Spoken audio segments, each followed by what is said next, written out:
கர்த்தருடைய பரிசுத்த நாமத்திற்கு மகிமை உண்டாவதாக. ஏன் துரத்துகிறார்கள் என்ற தலைப்பிலே ஒரு செய்தியை தியானிக்கப் போகிறோம். இந்த செய்தியை தேவனாகிய கர்த்தருடைய கிருபையுள்ள கரங்களிலே கொடுத்து ஜெபிக்கலாம். அன்பின் தெய்வமே, கர்த்தாவே, நன்றியோடு ஸ்தோத்திரிக்கிறேன். நாங்கள் புற ஜாதியாரை, அங்கே இருக்கிற விக்கிரக ஆராதனை, வேசித்தனம் செய்கிற ஜனங்களை துரத்திவிட்டு கானான் தேசத்திலே குடியிருக்கும்படியாகத்தான் எங்களை அழைத்தீர். ஆனால் இவர்கள் எங்களை துரத்துகிறார்கள். ஆண்டவரே, இந்த சத்தியத்தை எங்களுக்கு வெளிப்படுத்தி தாரும், விளங்கச் செய்யும். உடைய மேன்மையான நாமத்தை மகிமைப்படுத்திக் கொள்ளும். இயேசுவின் இன்ப நாமத்தில் வேண்டுகிறேன், ஜீவனுள்ள நல்ல பிதாவே, ஆமென். கர்த்தருடைய பரிசுத்த நாமத்திற்கு மகிமை உண்டாவதாக. ஏன் துரத்துகிறார்கள் என்ற தலைப்பில் 3 விதமான செய்திகளை நாம் தியானிக்கப் போகிறோம். ஒன்று, இஸ்ரவேல் ஜனங்களை பார்வோன் துரத்தினான். 2வது, பெலிஸ்தியர்கள் ஈசாக்கை துரத்தினார்கள். 3வது, எப்தாவை அவனுடைய சகோதரர்கள் துரத்தினார்கள். பிறகு எப்தாவையும் தேடி வந்தார்கள். இந்த ஈசாக்கையும் தேடி வந்தார்கள். இது எதற்காக என்று நாம் தியானிக்கப் போகிறோம். எல்லாவற்றுக்கும் அடிப்படையான ஒரு காரியம் இருக்கிறது. முதலாவதாக, இஸ்ரவேல் ஜனங்களுடைய வாழ்க்கையில் நடந்த நிகழ்ச்சிகளை நாம் தியானிக்கப் போகிறோம். இந்த இஸ்ரவேல் ஜனங்களுக்கு ஒரு சிறையிருப்பு ஏற்பட்டது. அதற்கு என்ன காரணம் என்பதை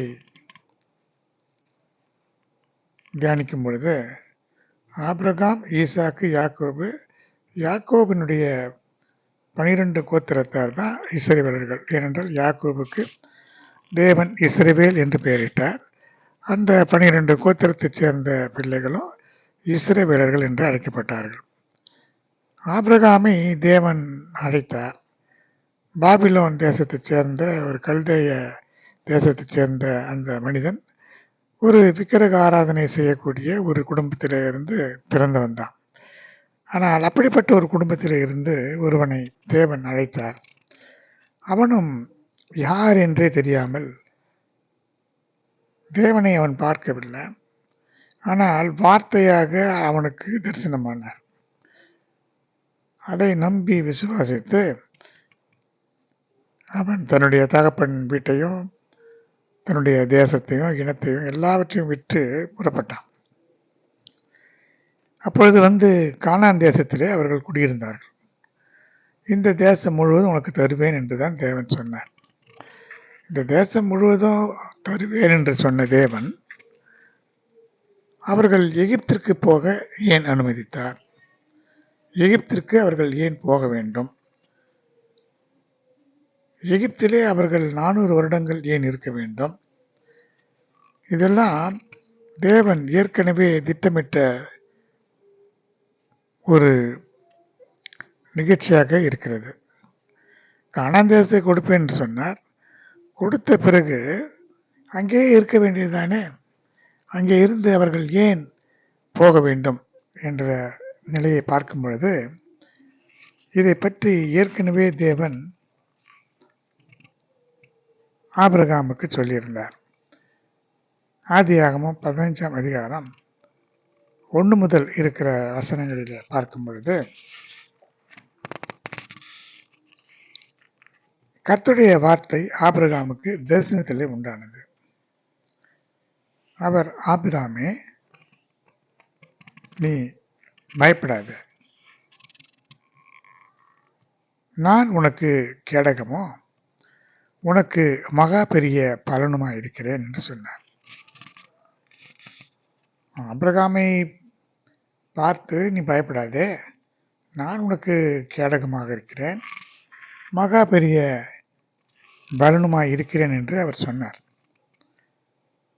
அதற்கு அவன் முதலிலே சொன்ன பதில், கர்த்தராகிய ஆண்டவரே, அடியேனுக்கு என்ன தருவீர்? நான் பிள்ளை இல்லாமல் இருக்கிறேனே. தமஸ்கு ஊரானாகிய இந்த எலியேசர் என் வீட்டு விசாரணை கர்த்தனாய் இருக்கிறானே என்று சொன்னான். அது மட்டுமல்ல, தேவரீர் எனக்கு புத்திர சந்தானம் அருளவில்லை. என் வீட்டிலே பிறந்த பிள்ளை எனக்கு சுதந்திரவாளியாய் இருக்கிறான் என்று சொன்னார். தேவ சமூகத்திலே வரும்பொழுதே அவன் மிகுந்த துக்கத்தோடு தான் வருகிறான். காரணம், யாராக இருந்தாலும் 70 வயது அவனுக்கு இருக்கும்போது, 75 வயதில் அவனை அழைத்தார். பிறகு உனக்கு சந்ததியை கொடுப்பேன், பெருகச் செய்வேன் என்றெல்லாம் சொன்னார். ஆனால் 10 வருடங்கள் போய்விட்டன, இன்னும் அவனுக்கு சந்தானம் கிடைக்கவில்லை. அதனாலே அவனுக்கு ஒரு துக்கம் இருக்கத்தான் செய்யும். நமக்கு கூட எத்தனையோ துக்கங்கள் இருக்கிறது. துக்கமாக இருந்தால் போய் ஜெபம் பண்ண வேண்டும், மகிழ்ச்சியாக இருந்தால் சங்கீதம் பாட வேண்டும் என்று வேதம் கூறுகிறது. இவன் துக்கத்தில் தான் இருந்தான். ஆண்டவர் அவனை பார்த்து கேட்கிறார், இங்கே வா, உனக்கு நான் பலனாக இருக்கிறேன், கேடகமாக இருக்கிறேன், நீ பயப்படாதே என்று ஆறுதலாக சொல்லுகிறார். இவன் அதை பற்றி கொள்ளாமல், எனக்கு பிள்ளை இல்லையே, புத்திர சந்தானம் இன்னும் அருளவில்லையே என்று சொன்ன பொழுது தேவன் சொன்னார், இவன் உனக்கு சுதந்திரவாளி அல்ல, உன் கர்ப்ப பிறப்பானவனே உனக்கு சுதந்திரவாளியாவான் என்று சொல்லி, நட்சத்திரங்களை பார், இப்படி உன்னுடைய சந்ததி இருக்கும் என்று சொன்னார். இப்படி சொல்லும் பொழுது அவன் வயது சென்றவன், அவனுடைய மனைவியோ பிள்ளை பெறுவதற்குரிய தகுதி அவளுக்கு இல்லை, ஸ்திரீகளுக்கு உரிய வழிபாடு நின்று போயிற்று என்று வேதம் கூறுகிறது. அதனால் அவளுக்கு கரு உற்பத்தி செய்யக்கூடிய அந்த ஆற்றல் இல்லை, கருமுட்டை அவளுக்கு உற்பத்தி ஆகாத ஒரு சூழ்நிலை. அதனாலே அவன் மனம் சோர்ந்திருந்தான். ஆனாலும் அவன் கர்த்தரை விசுவாசித்தான். அதை அவர் அவனுக்கு நீதியாக எண்ணினார். கர்த்தருடைய பரிசுத்த நாமத்திற்கு மகிமை உண்டாவதாக. அப்படியும் கூட அவன் விசுவாசித்தான், அதை அவர் அவனுக்கு நீதியாக எண்ணினார். ஆனாலும் மீண்டும் சொல்லுகிறார், இந்த தேசத்தை உனக்கு சுதந்திரமாக கொடுக்கும் பொருட்டு உன்னை ஊர் என்ற கல்தேயருடைய பட்டணத்திலிருந்து அழைத்து வந்த கர்த்தர் நானே என்றும் சொல்கிறார். அதற்கு பிறகும் நான் அதை சுதந்திரத்துக் கொள்வேன் என்று எதினால் அறிவேன் என்று சொல்கிறான். ஏனென்றால் அவனுடைய இருதயம் முழுவதும் தேவ சமூகத்தில் மிகுந்த பாரம் அடைந்து காணப்பட்டது. நாமும் கூட தேவனுடைய சமூகத்துக்கு போகும்போது நமக்கு இருதயத்திலே பாரங்கள் இருக்கலாம், துன்பங்கள் இருக்கலாம், கவலைகள் இருக்கலாம். ஆனால் தேவனுடைய சமூகத்துக்குள்ளே போன உடனே எல்லாம் மாறி போக வேண்டும். பரிசுத்த ஆவியானவர் நமக்கு இப்பொழுது இருக்கிறார். ஆனால் அப்பொழுது அந்த காலத்தில் பரிசுத்த ஆவியானவர் ஜனங்களோடு உள்ளே வாசம் பண்ணக்கூடிய ஒரு ஸ்லாக்கியம் அவர்களுக்கு இல்லை. ஆனால் ஆபிரகாம் நம்மை போல ஒரு ஆவிக்குரிய ஆழமான ஜீவித்துக்குள்ளெல்லாம் போக முடியவில்லை. ஏனென்றால் அப்பொழுது அப்படிப்பட்ட ஒரு அனுபவங்கள் அருளப்படவில்லை. அதனால தான் இந்த பரிசுத்தவான்களுக்கெல்லாம் பரலோகத்திலே நமக்கு இருக்கிறதான சீயோன் எருசலேம் போன்ற அந்த காரியங்கள் இல்லை. அதற்கு பதிலாக அவர்களுக்கு புதிய வானம், புதிய எருசலேம், அப்படிப்பட்ட ஒரு நிலைமையில தான் அவர்கள் இருக்கிறதை பார்க்க முடியும்.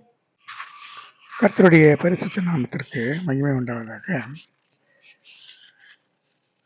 அப்பொழுது தேவன் சொல்கிறார், நீ 3 வயது கிடாரியையும் 3 வயது வெள்ளாட்டையும் 3 வயது ஆட்டுக்கிடாவையும் ஒரு காட்டுப்புறாவையும் ஒரு புறா குஞ்சையும் என்னிடத்திலே கொண்டு வா என்று சொன்னார்.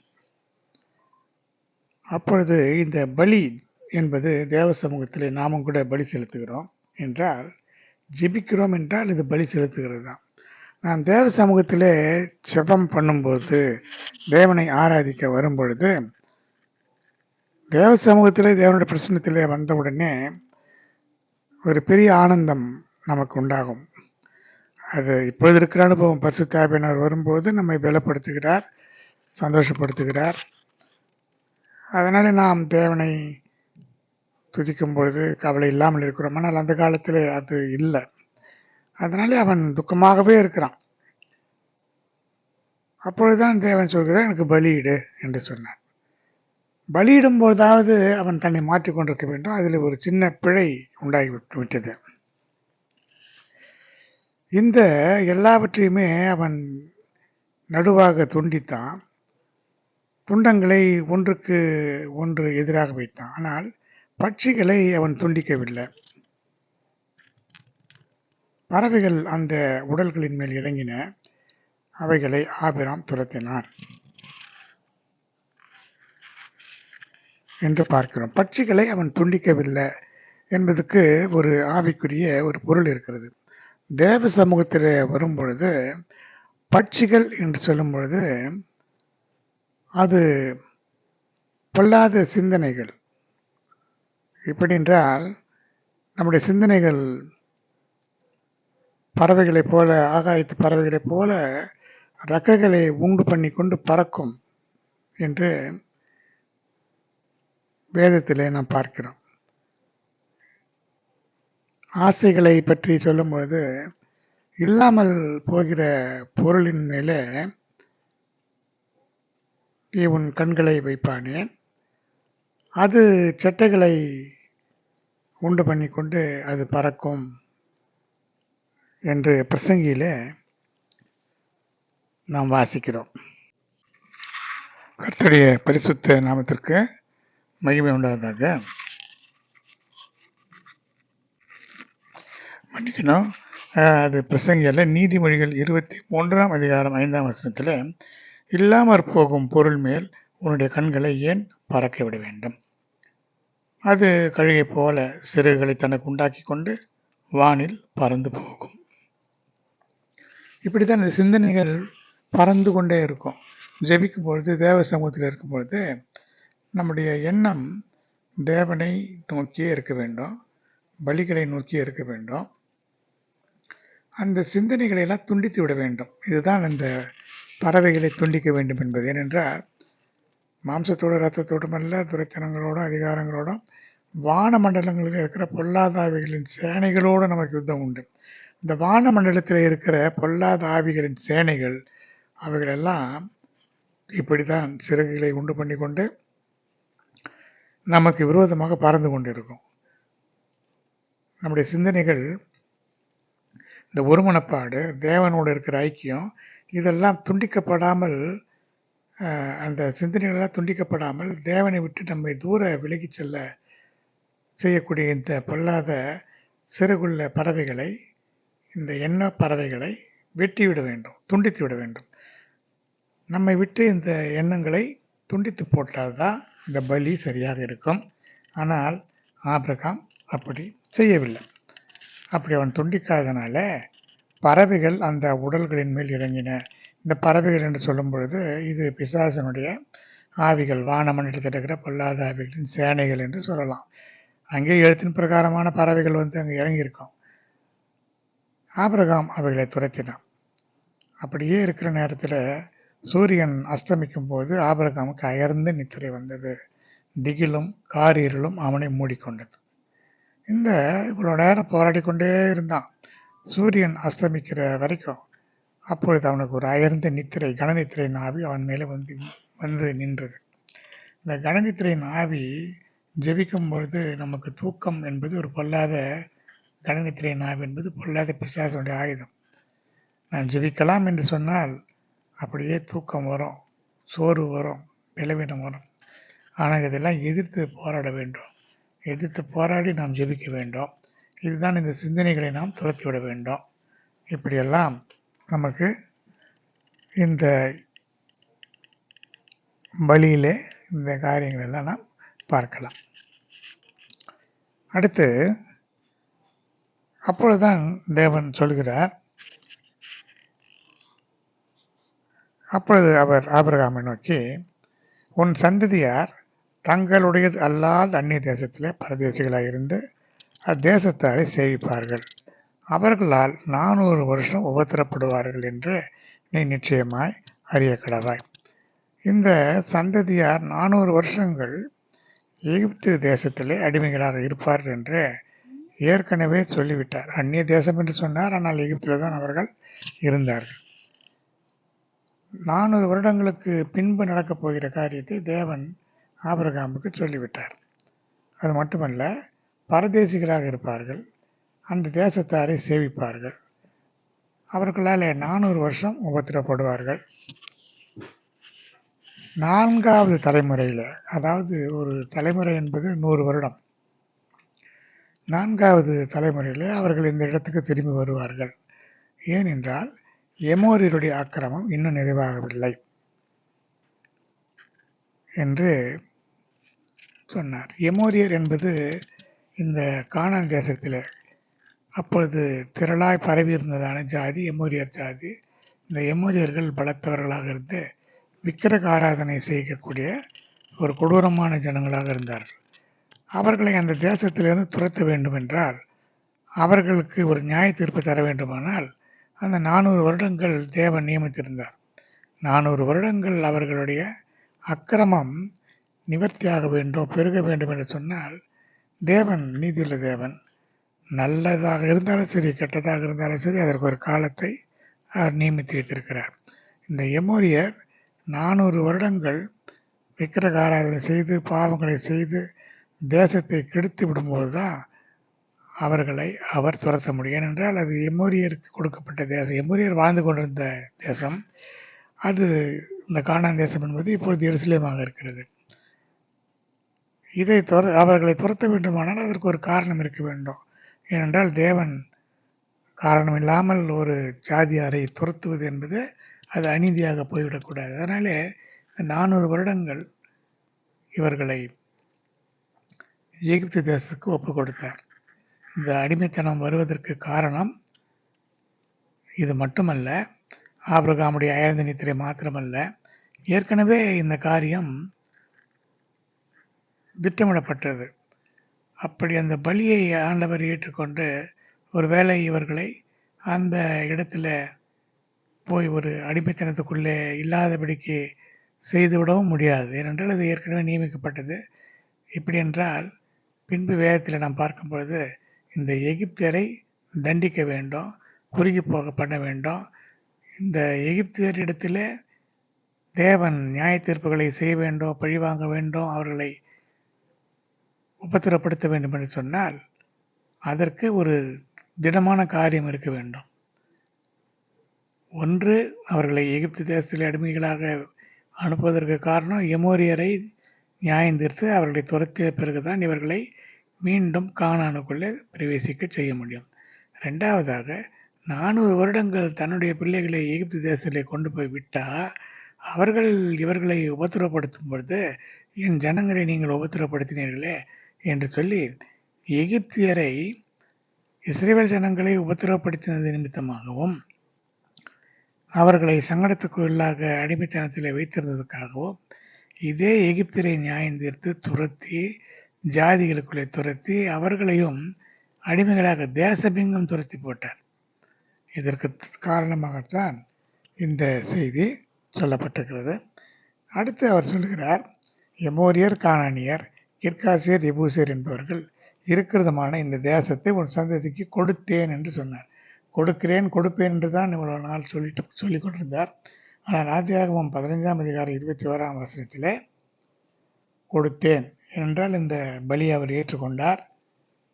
எப்படி என்றால், சூரியன் அஸ்தமித்து காரிருள் உண்டான போது புகையையும் புகைகிற சூளையும் அந்த துண்டங்களின் நடுவே கடந்து போகிற அக்கினி ஜுவாலையும் தோன்றின. இப்படி இவர்கள் சேவிக்கும் ஜாதிகளை நான் நியாயந்தீர்ப்பேன், மிகுந்த பொருட்களோடு புறப்பட்டு வருவார்கள் என்று எகிப்து தேசத்திலிருந்து இஸ்ரவேல் ஜனங்கள் விடுதலையாகி அந்த தேசத்திலிருந்து மிகுந்த பொருட்களோடு வருவார்கள் என்பதையெல்லாம் அவர் ஏற்கனவே சொல்லிவிட்டார். அதன்படியே பிற்காலத்தில் நடந்தது. இதுதான் இந்த எகிப்தின் நிலைமையை நாம் பார்க்கிறோம். கர்த்தருடைய பரிசுத்த நாமத்திற்கு மகிமை உண்டாவதாக. ஏன் துரத்துகிறார்கள் என்ற தலைப்பை நாம் தியானித்துக் கொண்டிருக்கிறோம். இதிலே எகிப்தின் அடிமைத்தனத்திலிருந்து இஸ்ரேல் ஜனங்களை தேவன் விடுவித்து கானான் தேசத்துக்கு கொண்டு போக வேண்டும்.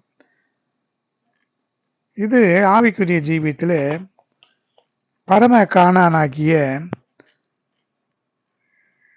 எருசலேமை நாம் அடைவதற்காக பாவ வீடாகிய எகிப்து என்று சொல்லக்கூடிய பாவ வீடாகிய அடிமைத்தனத்தின் அந்த பாவத்திலிருந்து விடுதலையாக்கப்பட்டு செங்கடலை கடந்து, செங்கடலை கடப்பது என்பது ஞானஸ்நானத்தின் அனுபவம். அதற்கு பிறகு இந்த வனாந்தரத்தை கடக்க வேண்டும். இது ஆவிக்குரிய ஜீவியத்தை குறிக்கிறது. வனாந்தரம் என்பது அங்கே உஷ்ணம் நிறைந்த பகுதி, தண்ணீர் கிடைக்காத பகுதி, உணவு கிடைக்காத பகுதி, பலவிதமான தொல்லைகள் மிகுந்ததான பகுதி. அங்கே 7 ஜாதிகள், 31 ராஜாக்கள், இவர்களை நாம் மேற்கொள்ள வேண்டும். இப்படி பல காரியங்கள் உண்டு. இதிலே நாம் முக்கியமாக அறிந்து கொள்ள வேண்டிய ஒரு செய்தி என்னவென்று சொன்னால், இஸ்ரவேல் ஜனங்களுக்கு கானான் தேசத்தை கொடுப்பேன் என்று சொல்லிவிட்டார், கொடுத்தேன் என்றும் சொல்லிவிட்டார். இந்த கானான் தேசத்திலே இவர்கள் இருந்தார்கள். ஆனால் இந்த கானான் தேசத்திலே இருந்த இந்த ஜனங்களை, கானான் தேசம் என்பது இப்பொழுது இருக்கிறதான எருசலேம் நகரம் தான் கானான் தேசம். இந்த கானான் தேசத்திலே இருந்த பொழுது அங்கே இருந்த 7 ஜாதிகளை கர்த்தர் துரத்த வேண்டும் என்று நினைத்தார். ஏன் துரத்த வேண்டும் என்று நினைத்தார் என்றால், இந்த 7 ஜாதிகள் ஏற்கனவே அங்கே இருந்த பொழுது பலவிதமான பாவங்கள், விக்கிரக ஆராதனை, வேசித்தனத்தை செய்ததுனால தேசம் தீட்டுப்பட்டு விட்டது. இரத்தப்பழி நிறைந்த அந்த தேசத்தில் நல்ல விளைச்சல் இல்லாதபடிக்கு அது ஒரு சாபமாக மாறி போனது. அதனால அந்த பாவத்தை செய்தவர்களை அந்த தேசத்திலிருந்து துரத்த வேண்டும். ஒரு சின்ன பாவத்தை, இந்த மாதிரி பாவத்தை, விக்கிரக ஆராதனையோ வேசித்தனத்தையோ ஒருவன் செய்தால் அவனுடைய ரத்தம் சிந்தப்பட வேண்டும் என்பது நியாயப்பிரமாணத்தில் விதிக்கப்பட்டது. ஆனால் லட்சக்கணக்கான ஜனங்கள் இந்த பாவத்தை செய்த பொழுது அந்த இடத்துல இல்லாதபடி, தேசத்தை அவர்கள் தீட்டுப்படுத்தினதினாலே தேசத்தில் இல்லாதபடி அவர்கள் துரத்தப்பட வேண்டும். அடுத்து இவர்களை உடனடியாக துரத்திவிட முடியாது. ஏனென்றால் எமோரியருடைய அக்கிரமம் இன்னும் நிறைவேறவில்லை. 4ஆம் தலைமுறையிலே நீங்கள் மீண்டும் இங்கே வருவீர்கள், அடிமைத்தனத்திலிருந்து, எகிப்தின் அடிமைத்தனத்திலிருந்து மீண்டும் இங்கே வருவீர்கள் என்று தேவன் சொல்லியிருந்தார். இதற்கு இடைப்பட்ட நேரத்தில் ஒரு ஜாதி வாழ்ந்து கொண்டிருக்கிறதை உடனடியாக அப்படியே துரத்திவிட தேவனாலே முடியும். ஆனால் அது நீதியாகாது. அவர்கள் செய்த அக்கிரமம் அதிகமாக வேண்டும். எமோரியர் என்பது விக்கிரக ஆராதனையின் உச்சகட்டத்தில் வாழ்ந்து கொண்டிருந்ததான ஒரு பலத்த ஜாதி எருசலேம் என்று சொல்லக்கூடிய கானான் தேசத்தில் அப்பொழுது இருந்தது. இவர்களுடைய அக்கிரமம் நிறைவேற அந்த 400 வருடங்கள் ஆகும். அந்த 400 வருடங்கள் தன்னுடைய ஜனத்தை இந்த தேசத்தில் இருந்து ஒரு இடத்துல வைக்க வேண்டும். அதனாலே கானான் தேசத்திலே பயங்கரமான பஞ்சம் வந்தது. இந்த பஞ்சத்துக்கு காரணம் ஒன்று, இந்த பஞ்சத்திலிருந்து தப்பித்துக் கொள்ளும்படியாக இஸ்ரவேல் ஜனங்கள் எகிப்திற்கு போனார்கள். 70 பேர் தான் போனார்கள். ஏனென்றால் இஸ்ரவேல் ஜனங்களிலே இஸ்ரவேல் கோத்திரத்திலே ஒருவனாகிய யோசேப்பு அங்கே அதிகாரியாக இருந்தான். தன்னுடைய குடும்பத்தை அவன் அழைத்து கொண்டு போய் பராமரித்தான். ஆனால் இந்த மற்ற ஜாதிகள் எல்லாமே எகிப்துக்கு ஓடிப்போக முடியாது. அதனால் அவர்கள் என்ன செய்தார்கள்? தேவன் சிதறடித்தார், துரத்தென்று போனார்கள். அங்கங்கே அவர்கள் ஓடிப்போனார்கள். இன்னொரு வகையிலே பார்க்கும் பொழுது இஸ்ரவேல் ஜனங்கள் எகிப்திலே போனார்கள். அங்கே இருந்தார்கள் 400 வருடங்கள். 400 வருடங்கள் முடிந்த அன்றே அணி அணியாக அவர்கள் புறப்பட்டு மீண்டும் கானானை நோக்கி வந்தார்கள். இது ஒரு பக்கத்தின் செய்தியாக இருக்கிறது. தேவன் ஏற்கனவே சொன்னது போல அவர்கள் புறப்பட்டு 4 தலைமுறைக்கு பிறகு அவர்கள் வந்தார்கள். இதில் நடந்தது என்னவென்று சொன்னால், எந்த பாவங்களை எல்லாம் செய்யக்கூடாது என்று தேவன் மிகுந்த வைராக்கியமாக இருந்தாரோ அந்த பாவங்களை இஸ்ரவேல் ஜனங்கள் எகிப்திலே இருந்த பொழுதே செய்ய ஆரம்பித்து விட்டார்கள். எப்படி என்றால், உபாகமத்தில் சொல்லப்பட்டிருக்கிறது, சமுத்திரத்துக்கு அல்லது நதிக்கு அப்பால் இருக்கும் பொழுது உங்களுடைய முற்பிதாக்கள் எகிப்தின் தெய்வங்களை வழிபட்டார்கள். அதுபோல நீங்கள் இங்கே கானான் தேசத்துக்குள்ள வந்த பிறகு வழிபடக்கூடாது என்று யோசுவா புத்தகத்தில் சொல்லப்பட்டிருக்கிற அந்த செய்தியை நாம் அறிந்து கொள்ள முடிகிறது. இதற்கு காரணம், இவர்கள் எகிப்தியரோடு கலந்து போனார்கள். எகிப்தியர் யார் என்று பார்த்தா, காமின் வம்சத்தை சேர்ந்தவர்களில் எகிப்தியர் நிறைய பேர் இருந்தார்கள். எகிப்தியர் என்று சொன்னால் இப்பொழுது இருக்கிறதான எத்தியோப்பியா, எகிப்து, அங்கே இருக்கிறதான ஜனங்கள். காமின் வம்சத்தில் பார்க்கும்பொழுது கூஷ், மிஸ்ராயிம், கானான் என்ற அந்த ஒரு பிரிவை பார்க்கும்பொழுது கானான் சபிக்கப்பட்டவன். இந்த கானானியர் அந்த எகிப்தின் பக்கத்தில் இருந்தார்கள். சபிக்கப்படாத காம், கூஷ் போன்ற மற்ற சகோதரர்களும் இருந்தார்கள். அவர்கள் கொஞ்சம் பலமாக இருந்த போதிலும் அங்கே நிம்ரோத்தெல்லாம் விக்கிரக ஆராதனைக்கு அடிகோலியவன் என்று சொல்லப்படுகிறது. இப்படி எல்லா ஜனங்களும் அங்கே கலந்து இருந்தார்கள். அதை சங்கீத புத்தகத்தில் பார்க்கலாம். காமின் தேசத்திலே இஸ்ரேல் சிறைப்பட்டு கிடந்தான் என்று சொல்லப்பட்டிருக்கிறது. அப்போ காமின் தேசம் என்று சொல்லும்போது இது எகிப்து. இஸ்ரேல் அங்கே யாக்கோபு சிறைப்பட்டு கிடந்தான் என்பதையெல்லாம் நாம் வேதத்தில் இருந்து அறிந்து கொள்ள முடிகிறது. இந்த நிலையிலே இதை நாம் எதற்கு ஒப்பிட்டு சொல்லலாம் என்று சொன்னால், தேவன் இந்த ஜாதிகளை துரத்தும்படியாக சொன்னார். நம்மை விட்டு துரத்த வேண்டும், அந்த இடத்துல நாம் அந்த தேசத்தை சுதந்திரித்துக் கொள்ள வேண்டும். ஆனால் என்ன நடந்தது? அங்கே இருந்து வருகின்ற வழியிலேயே இஸ்ரவேல் ஜனங்கள் முரட்டாட்டம் பண்ணி அந்த எகிப்தின் தெய்வத்தை அங்கே கன்றுக்குட்டியை செய்து வணங்கினார்கள். அடுத்ததாக சீத்திமிலே வந்த பொழுது மோவாபின் பெண்களோடு சேர்ந்து வேசித்தனமும் விக்கிரக ஆராதனை செய்தார்கள். அதற்கு பிறகு அந்த ஜாதிகளை துரத்த வேண்டும், அந்த ஜாதிகளோடு கலந்து விடக்கூடாது என்று தேவன் சொல்லியிருந்தோம். அந்த ஜாதிகளோடு கலந்து பெண் கொண்டு பெண் கொடுத்து இப்படியாக இஸ்ரவேல் ஜனங்கள் செய்து கொண்டே இருந்தார்கள்.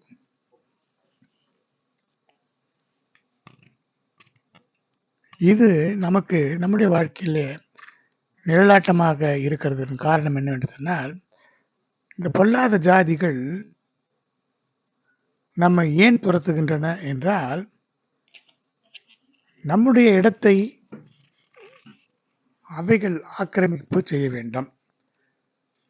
தேவன் நமக்கு இந்த இடத்தை கொடுத்திருக்கிறார், இந்த தேசத்தை கொடுத்திருக்கிறார், இந்த வீட்டை கொடுத்திருக்கிறார் அல்லது நிலத்தை கொடுத்திருக்கிறார் என்று சொன்னால், அந்த இடத்தில இருந்து நம்மை துரத்துவதற்காக இந்த ஆவிகள் கிரியை செய்யும்.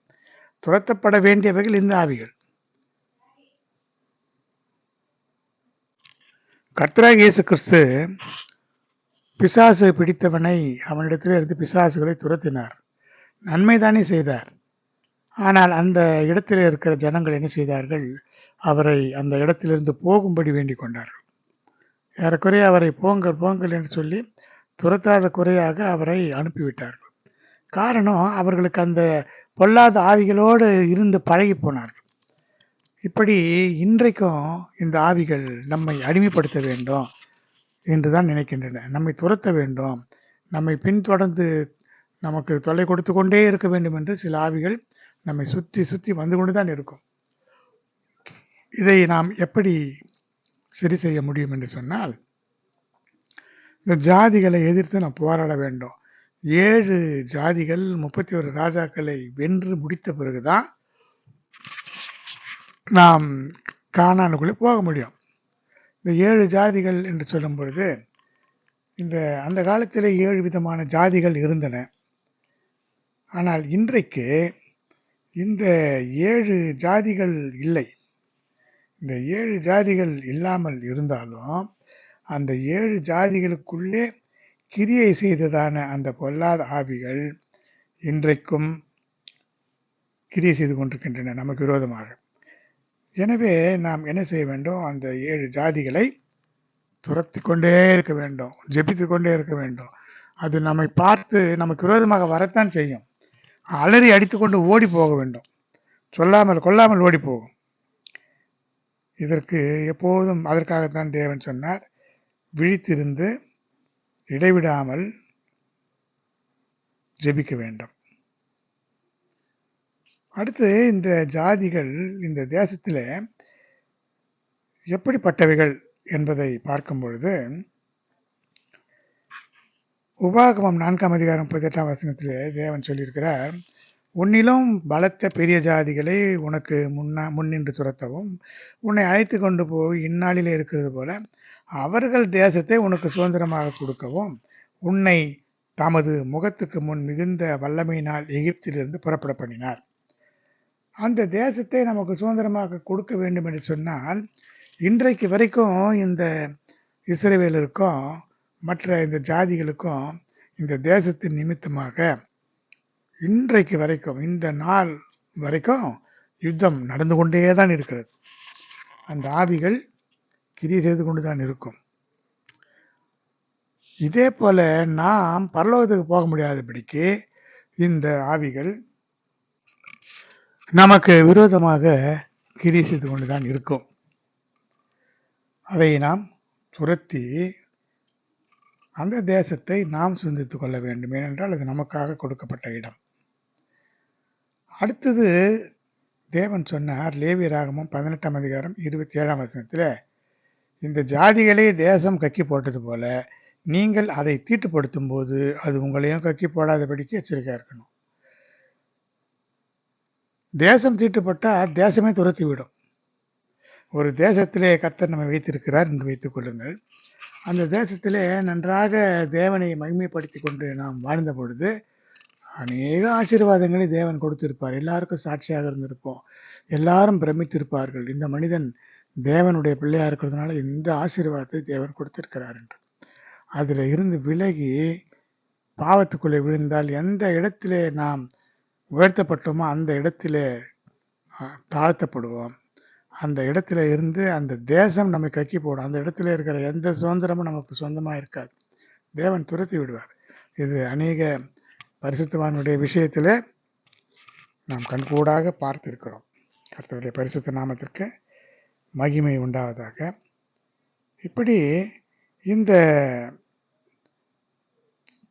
இப்படி செய்தால் தேசம் நம்மை கக்கி போடும் என்று சொல்லப்பட்டிருக்கிறது.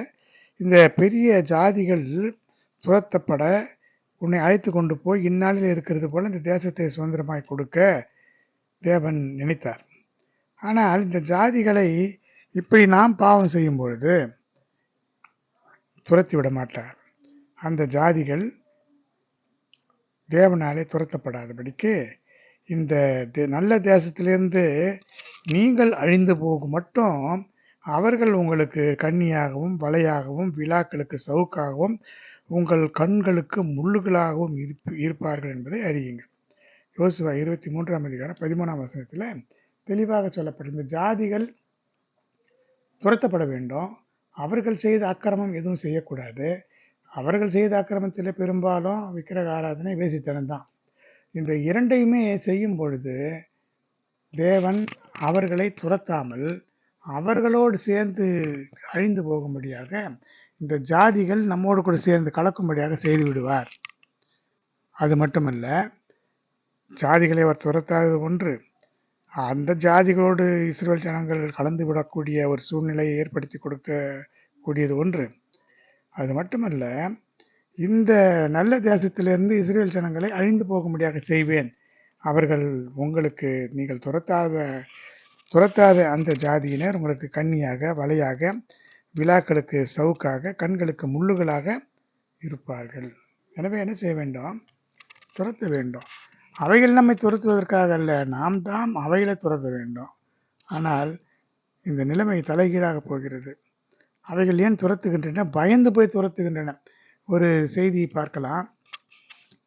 கர்த்தராகிய இயேசு கிறிஸ்து அவர் ஏதோ ஒரு காரியமாக, ஒரு ஊழியத்தின் நிமித்தமாக போகும்போது அந்த பிசாசு பிடித்த ஆவிகள் அல்லது மனிதர்கள் அவர்களாகவே ஓடி வந்து சரணடைந்து விடுவார்கள்.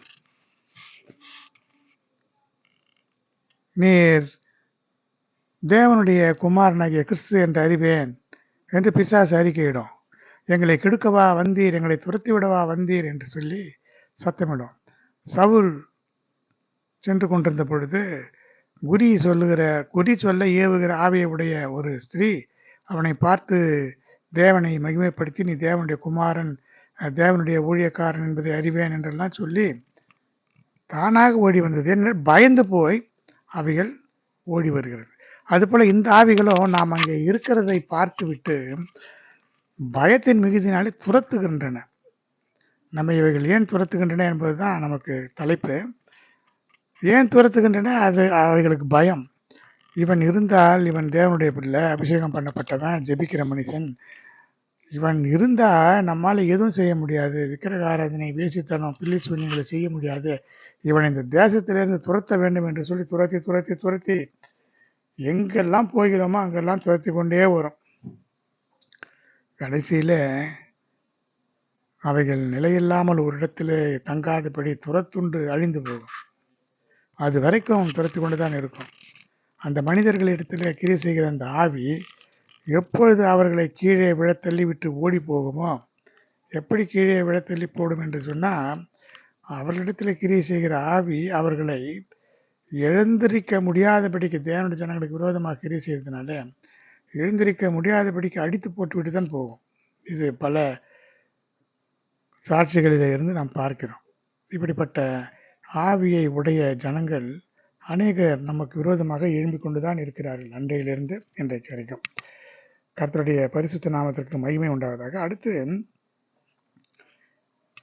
இந்த கானான் தேசத்தை பற்றிய செய்தி உபாகமம் 11ஆம் அதிகாரம் 10 முதல் இருக்கிற வசனங்களில் சொல்லப்பட்டிருக்கிறது. நீ சுதந்திரிக்க போகிற தேசம் நீ விட்டு வந்த எகிப்து தேசத்தை போல இல்லாம இராது. அங்கே நீ விதையை விதைத்து கீரை தோட்டத்துக்கு நீர் பாய்ச்சுகிறது போல உன் காலாலே நீர் பாய்ச்சி வந்தார். ஆனால் நீங்கள் சுதந்திரிக்க போகிற தேசம் மலைகளும் பள்ளத்தாக்குகளும் உள்ள தேசம், வானத்தின் மழை தண்ணீரை குடிக்கும் தேசம், உன் தேவனாகிய கர்த்தர் விசாரிக்கிற தேசம், வருஷத்தின் துவக்கம் முதல் முடிவு மட்டும் எப்போதும் உன் தேவனாகிய கர்த்தரின் கண்கள் அதன் மேல் வைக்கப்பட்டிருக்கும். நீ உன் திராட்சை ரசத்தையும் தானியத்தையும் எண்ணெயையும் சேர்க்கும்படி ஏற்ற காலத்திலே முன்மாரியையும் பின்மாரியையும் தேசத்திலே பெய்ய பண்ணுவேன். அதனாலே நீ என் கற்பனைகளுக்கு கீழ்ப்படிந்து நடந்தால் உன் மிருக ஜீவன்களுக்கும் புல் முளைக்கும்படி செய்வேன். ஆனால் அந்நிய தேவர்களை சேவித்து அவர்களை நமஸ்கரிக்க நீங்கள் இறங்கும்பொழுது தேவனுடைய கோபம் உங்கள் மேலே மூண்டு மழை பெய்யாமல் போகும். தேசம் தன் பலனை கொடாமல் இருக்கும்படி வானத்தை அடைத்து போட்டு அந்த நல்ல தேசத்திலிருந்து நீங்கள் சீக்கிரமாக அழிந்து போவீர்கள் என்று உபாகமம் 11ஆம் அதிகாரம் 17ஆம் வசனம் கூறுகிறது. இப்படி இந்த வசனங்கள் கூறுகிறதுல இருந்து நாம் என்ன பார்க்கிறோம்? தேவனை நம்பி, தேவனை விசுவாசித்து, தேவனுக்கு அவருடைய கட்டளைகளுக்கு கற்பனைகளுக்கு பயந்து நடக்கும் பொழுது இந்த தேசத்திலே நல்ல செழிப்பை தேவன் கட்டளையிடுவதாகவும் அல்லது அதற்கு எதிராக நடக்கும் பொழுது அந்த தேசத்தில் இருக்கிற செழிப்புகள் எதுவுமே இவர்களுக்கு ஏற்படாதபடிக்கு செய்யும். இந்த ஆவிகள் எதற்கு நம்மை துரத்துகின்றன என்று இப்பொழுது புரிகிறது அல்லவா? இந்த ஆவிகள் அந்த தேசத்திலே இருக்க முடியாது. அவைகளை தேவன் துரத்துகிறார். காரணம், இத்தனை செழிப்பான ஒரு தேசத்தில் இந்த பொல்லாத ஆவிகளை உடைய இந்த புறஜாதியார் வாழ முடியவில்லை. காரணம், அவருடைய பாவங்கள். அதனால் இந்த ஆவிகள் என்ன செய்கிறது, இந்த தேசத்தை நாம் சுதந்திரித்துக் கொள்ளக்கூடிய வகையில் ஆசீர்வாதங்கள் வந்துவிடக்கூடாது என்பதற்காக நம்மை துரத்தி அந்த தேசத்தில் இல்லாதபடி துரத்துகின்றன. எப்படி துரத்துகின்றன? பிலேயாம் ஒரு உபாயம் சொல்லிக் கொடுத்தான். தேவன் ஆசீர்வதிக்கிறதான இந்த ஜனங்களை மற்றவர்கள் யாரும் சபிக்க முடியாது. எனவே இவர்களை தேவனே சபிக்கும்படியாக விக்கிரக ஆராதனை செய்யவும் வேசித்தனம் செய்யவும் மோவாபிய பெண்களை இவர்கள் மத்தியிலே அனுப்பிவிடு என்று சொல்லி மோவாபின் ராஜாவுக்கு அவன் சொன்னான். அதன்படி இந்த ஆவிகள் என்ன செய்கின்றன, நம்மை கெடுக்கும்படியாக நமக்குள்ளே இந்த பாவங்கள் வந்துவிடும் பொழுது நாமும் அந்த 7 ஜாதிகள் எப்படி இருக்கின்றனவோ, எந்த ஆசீர்வாத குறைவை பெறுகின்றனவோ அப்படி ஆகிவிடுவோம். இதுதான் ஆவிக்குரிய ஜீவியத்திலே இந்த பிசாசுகள் நமக்கு செய்கிறது. ஆரம்பத்திலிருந்து பிசாசு நமக்கு விரோதமாக ஏன் போராடுகிறான்? ஏசாயா புத்தகத்தில் சொல்லப்பட்டது போல, ஏசாயா 14ஆம் அதிகாரத்தில் அங்கே வானத்திலே ஒரு சிங்காசனம் பிசாசு என்று சொன்னால் தேவதூதன், பிரதான தேவதூதனுக்கு தேவன் கொடுத்திருந்தார். அவன் அந்த இடத்தை விட்டு மனுஷனுக்காக தேவன் உண்டு பண்ணினதான சியோன் என்கின்றதான வடிப்பமான ஸ்தானத்தை பார்த்து, நான் வானத்துக்கு ஏறுவேன், உன்னதமான ஒரு கொப்பாவேன், நட்சத்திரங்களுக்கு மேலாக என் சிங்காசனத்தை உயர்த்துவேன் என்று சொல்லி நமக்குரிய இடத்தை அவன் பெற்றுக்கொள்ளும்படியாக அவன் வாஞ்சித்தான். அதனாலே கீழே தள்ளுண்டு போனான். அதனாலே அவன் இன்றைக்கு வரைக்கும் என்ன செய்கிறான், நமக்கு கிடைக்காத இடம் இவர்களுக்கு கிடைக்கக்கூடாது என்று சொல்லி மனிதர்களாகிய நம்மை, பரிசுத்தவான்களாகிய நம்மை பாவம் செய்யும்படியாக பின்தொடர்ந்து துரத்தி கொண்டே இருக்கிறான். இந்த பாவம், இந்த சாபம் நம்மை துரத்தி கொண்டே இருக்கும் என்று வேதம் சொல்கிறது. எனவே இது நம்மை பின்தொடர்ந்து வராதபடிக்கு இந்த பாவத்துக்கு காரணமான இந்த ஜனங்களை துரத்திவிட வேண்டும். ஆனால் அவர்கள் நம்மை துரத்துவார்கள். இப்படி துரத்துகிறதுல ஒரு பெரிய போராட்டம் அன்று முதல் இன்று வரைக்கும் நடந்து கொண்டுதான் இருக்கிறது. கர்த்தருடைய பரிசுத்த நாமத்திற்கு மகிமை உண்டாவதாக. இவ்வளவு நேரம் நாம் கானான் தேசத்தை பற்றி பார்த்தோம். இந்த எகிப்து தேசம் எப்படி இருந்தது, அதில் இருந்து வந்த ஜனங்கள் அந்த எகிப்து தேசத்தை பற்றி என்ன சொன்னார்கள் என்பதை பார்க்கும் பொழுது இது எப்படி இருந்துதான், லோத்து தன் கண்களை ஏறெடுத்து பார்த்து யோர்தான் நதிக்கு அருகான சம பூமி முழுவதும் நீர்வளம் பொருந்தி இருந்ததாக கண்டான்.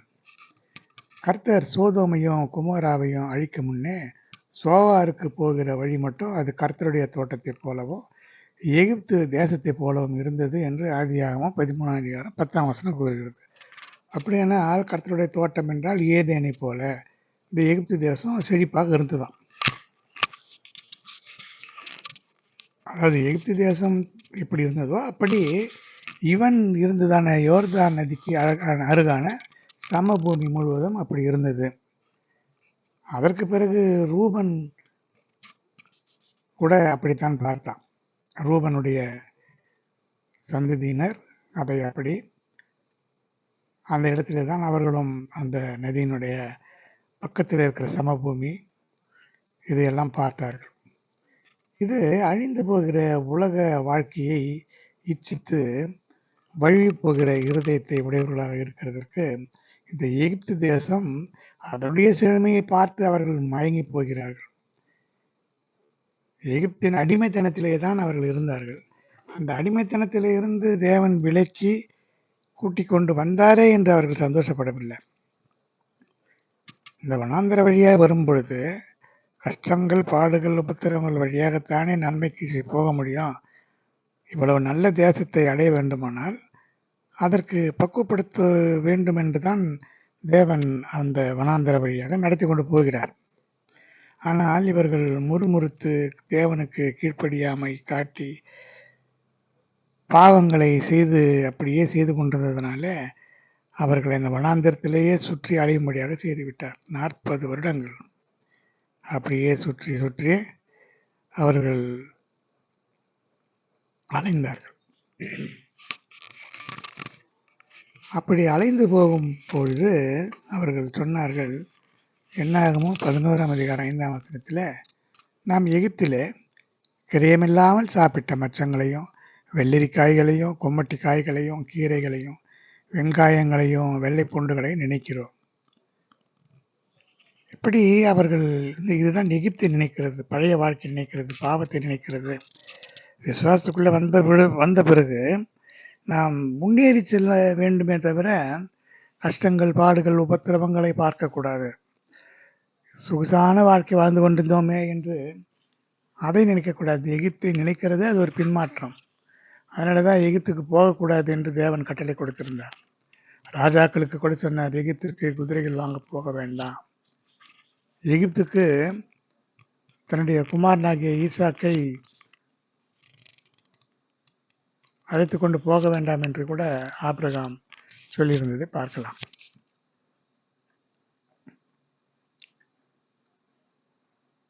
இப்படி இந்த நிலையை பார்க்கிறோம்.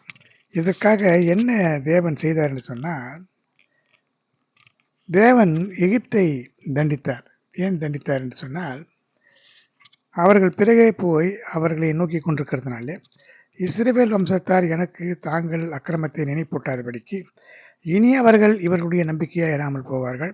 அப்பொழுது நானே கர்த்தர் என்று அறிந்து கொள்வார்கள். எசேக்கியேல் 29ஆம் அதிகாரம் 16ஆம் வசனம். தேவன் மிக நல்லவர், மிக மிக நல்லவர். அவர் மறக்கிறது மன்னிக்கிறது இரண்டையும் செய்கிறவர். மன்னிக்கிறது மாத்திரமில்லை, நாம் மன்னித்து விடுவோம், ஆனால் மறக்க மாட்டோம். இவன் இப்படி செய்தானே என்று அதை நினைத்து கொண்டே இருப்போம். தேவன் அப்படி அல்ல. அவர் மன்னிக்கிறது மாத்திரமல்ல, அதை மறந்து விடுவார். ஒரு பாவம் செய்தால் மறந்து விடுவார். அதைத்தான் சொல்லுகிறார், நீங்கள் மீண்டும் மீண்டும் அந்த அக்கிரமத்தை செய்யும் பொழுது எனக்கு அது நினைப்பூட்டுகிறது, கோபம் உண்டாகிறது, அப்பொழுது நான் உங்களை தண்டிப்பேன். இதனால் என்ன செய்தார், இவர்கள் மீண்டும் மீண்டும் எகிப்தையே திருப்பி பார்த்து கொண்டிருக்கிறார்கள், எகிப்தின் வாழ்க்கையே திரும்பி பார்த்து கொண்டிருக்கிறார்கள். எனவே எகிப்தை அவர் குறுகி போக பண்ணினார். எகிப்துடைய செழுமைகளை எல்லாம் அழிந்து போக முடியாது செய்தார். நம்முடைய வாழ்க்கையிலும் கூட நமக்கு யாரெல்லாம் இடரலாக இருக்கிறார்களோ, இந்த உலக வாழ்க்கையோ செல்வங்களோ நண்பர்களோ காசு பணம் போன்ற காரியங்களோ நம்மை பாவத்துக்கு அழைத்து கொண்டு போகிற இதுவாக இருந்தாலும், நாம் தேவனுடைய ஆலயம்.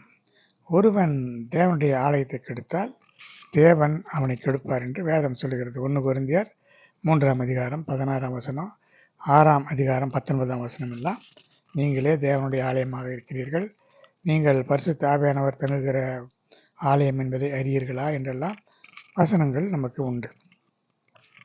எனவே இப்படிப்பட்ட ஜனங்களை அவர் அழிப்பார். விக்கிரக ஆராதனை வேசித்தனம் செய்வதற்கு காரணமாய், நமக்கு நம்முடைய சரீரத்தை அழிப்பதற்கு காரணமாக, ஆத்மாவை அழிப்பதற்கு காரணமாக இருக்கிறவர்களை அவர்களை தண்டிப்பார். அவருடைய சரீரம் அழிந்து போகும்படியாக நித்தியமான நரகத்துக்குள்ளே அதை தள்ளுவார். அதுபோல் இந்த விக்கிரக ஆராதனை வேசித்தனம் செய்கிறவர்கள் அவர்களுடைய சரீரம் முழுவதுமாக பாவத்துக்குள்ளே போகிறதுனால அவர்களை நித்தியமான அக்னிக்குள்ளே, அக்னியும் கந்தகம் இருக்கிற அந்த கடலிலே தள்ளி போடுவார் என்பதை வெளிப்படுத்தின விசேஷம் 21ஆம் அதிகாரத்தில் இருந்து நாம் அறிந்து கொள்ள முடிகிறது. இப்படி பார்வோன் இவர்களை துரத்துவதற்கு என்ன காரணம்? 70 பேர் தான் அங்கே எகிப்துக்குள்ளே போனார்கள். ஆனால் அங்கே இருந்து புறப்பட்டு வந்தவர்கள் இந்த 400 வருஷத்துல 6 லட்சம் பேர் புருஷர் மாத்திரம். அந்த 6 லட்சம் புருஷருக்கு உள்ள ஸ்திரீகள், குழந்தைகள், முதியோர், வாலிபர் இவர்கள் எல்லாம் கணக்கிலே இல்லை. இத்தனை திரளான ஜனங்கள் இருந்ததுனால யோசேப்புக்கு அறிமுகம் இல்லாத ஒரு புதிய ராஜா எகிப்திலே தோன்றி, இந்த ஜனங்கள் நம்மிலும் பலத்தவர்களாக ஏராளமானவர்களாக இருக்கிறார்கள், இவர்கள் பெருகக்கூடாது, ஒருவேளை ஒரு யுத்தம் உண்டானால் நம்முடைய பகைஞரோடு கூடி நமக்கு விரோதமாக யுத்தம் பண்ணி தேசத்தை விட்டு புறப்பட்டு போகாதபடிக்கு நாம் அவர்களை குறித்து ஒரு உபாயம் பண்ண வேண்டும் என்று சொல்கிறார். இது மாத்திரம் இல்லாமல் அவர்களை கஷ்டப்படுத்த வேண்டும் என்று நினைத்து அவர்களுக்கு அதிகமான வேலைகளை கொடுத்தார்கள். ஆனாலும் எவ்வளவு ஒடுக்கினார்களோ அவ்வளவா அவர்கள் பழுகி பெருகினார்கள். அதனாலே இஸ்ரவேல் புத்திரரை குறித்து எரிச்சல் அடைந்தார்கள் என்று யாத்திராகமம் 1ஆம் அதிகாரம் 12ஆம் வசனம் கூறுகிறது. அதனாலே இந்த பார்வோன் ஆண் பிள்ளைகள் எல்லாம் நதியிலே போட்டு விட வேண்டும் என்று கட்டளையிட்டான். இதில் ஆவிக்குரிய பொருள் என்னவென்று சொன்னால், தேசத்தில் இருக்கிற ஜனங்களை விட்டு விடுவான். ஆண் பிள்ளைகள் என்று சொல்லும் பொழுது பிசாசு ஆவிக்குரிய ஜீவியத்தில் ஜெயங்கொண்ட ஆண் பிள்ளைகளாக, விசுவாசத்தில் வல்லவர்களாக இருக்கிற விசுவாசிகளை இந்த பார்வோனின் ஆவியுடைய பிசாசின் ஆவி, அப்படிப்பட்ட மனிதர்கள் அவர்களுக்கு உபத்திரவம் கொடுத்து கொண்டே இருப்பார்கள். அவர்களை எங்கு போனாலும் துரத்துவார்கள், அவர்களுக்கு விரோதமாக கிரியை செய்வார்கள், தூஷிப்பார்கள், நிந்திப்பார்கள், அவமானப்படுத்துவார்கள். இப்படித்தான் இன்றைக்கு வரைக்கும் நடந்து கொண்டு இருக்கிறது. அப்பொழுதுதான் ஜனங்கள் தேவனை நோக்கி கூப்பிட்டார்கள், முறையிட்டார்கள். அப்பொழுது கர்த்தர் சொன்னார், நான் இப்பொழுது பார்வோனுக்கு செய்கிறதை பார், என்னுடைய பலத்த கையை கண்டு அவன் உங்களை போக விடுவான், அது மட்டுமல்ல உங்களை துரத்தியும் விடுவான் என்று சொன்னார். இப்படி 10 வாதைகளை கொடுத்தார். இந்த 10 வாதைகள் நாம் ஏற்கனவே அறிந்திருக்கிறோம். இந்த 10 வாதைகளும் பெரும்பாலும் அந்த எகிப்தின் தேவர்கள் அவர்களை நியாயம் தீர்க்கிறதாகத்தான் இருந்தது. சூரியன், சந்திரன்,